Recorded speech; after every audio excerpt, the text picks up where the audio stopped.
नमस्कार दोस्तों, मैं सचिन सिंह गौर आपका अपने YouTube मंच पे स्वागत करता हूँ।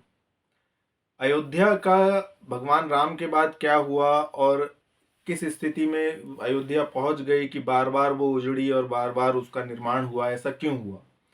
तो उत्तर रामायण से हमें पता चलता है कि लक्ष्मण जी ने जब जल समाधि ले ली उसके बाद जो राम है वो बहुत व्यथित हो गए और उन्होंने अपने दोनों भाइयों भरत और शत्रुघ्न को बुलाया और उसके बाद उन तीनों ने भी जल समाधि ले ली।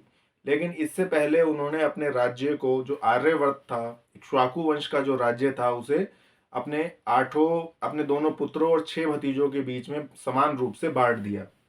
तो इसमें सरयू के उत्तर का क्षेत्र जो था वो लव को दिया और श्रावस्ती को लव ने फिर अपनी राजधानी बनाया और अयोध्या जो था वो लव के ही शासन में आती थी।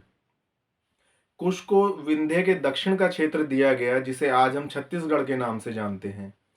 इसी प्रकार भरत के दो पुत्र थे तक्ष और पुष्कल, उनको तक्षशिला और पुष्कलावती बसा करके दी गई। तक्षशिला जो कि फेमस नगरी हुई, तक्षशिला यूनिवर्सिटी के बारे में भी हम जानते हैं। तो ये तक्ष और पुष्कल को मिला जो कि पाकिस्तान वाला क्षेत्र है और कुछ अफगानिस्तान का क्षेत्र। इसी प्रकार लक्ष्मण के दो पुत्र थे अंगद और चंद्रकेतु, उनको अमरावती, पश्चिम भारत में महाराष्ट्र और गुजरात वाले क्षेत्र में अमरावती और चंद्रावती नाम की दो नगरियां बसा करके दी गईं। और शत्रुघ्न के दो पुत्र हुए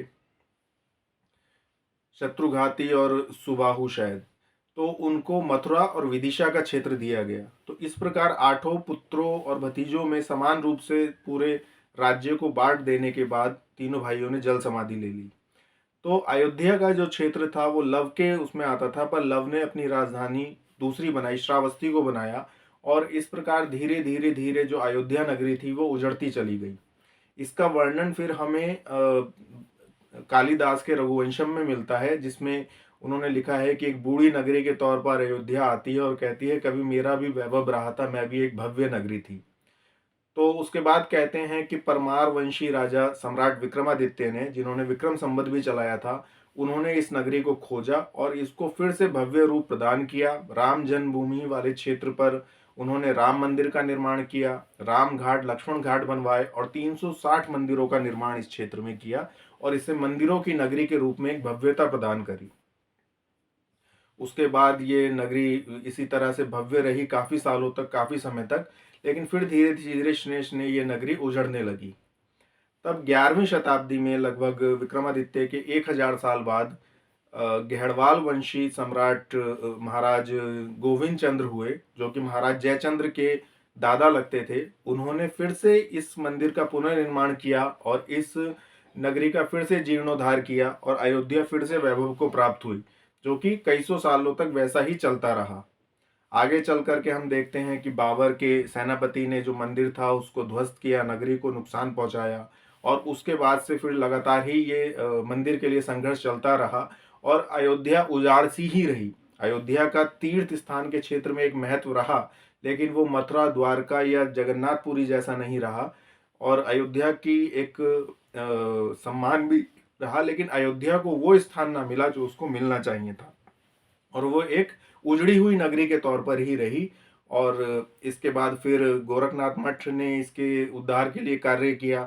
फिर आज के समय में हम देखते हैं कि अयोध्या ने फिर से भव्यता प्रदान प्राप्त की है और आज वहाँ पर राम जन्मभूमि पे फिर से भव्य मंदिर का निर्माण हो रहा है और अयोध्या नगरी भी फिर से विकसित हो रही है, विकसित हो गई है, उसका इंफ्रास्ट्रक्चर पूरा डेवलप हो गया है। तो ये अयोध्या का भगवान राम के बाद से ही ऐसा एक उसका एक चलन रहा है कि वो बार बार उजड़ती है, बार बार बसती है और अगली बार जब बसती है तो और ज्यादा भव्यता के साथ। और यही इस समय हो रहा है। अयोध्या अपने पुराने वैभव से भी ज्यादा वैभवशाली इस समय बन रही है। वहां पर इंटरनेशनल एयरपोर्ट भी बन गया है और कहा जाता है, कहा नहीं जाता है बल्कि यही सच्चाई है कि जब ये मंदिर बन जाएगा तो पूरी दुनिया के हिंदू वहां पर एक बार जरूर आएंगे। शायद ही कोई हिंदू होगा जो अयोध्या ना आए।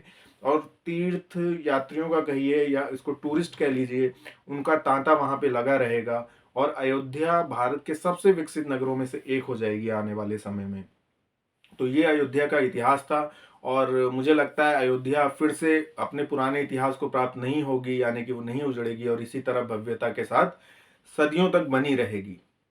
ये वीडियो आपको कैसा लगा कमेंट करके अवश्य बताएं। वीडियो देखने के लिए धन्यवाद।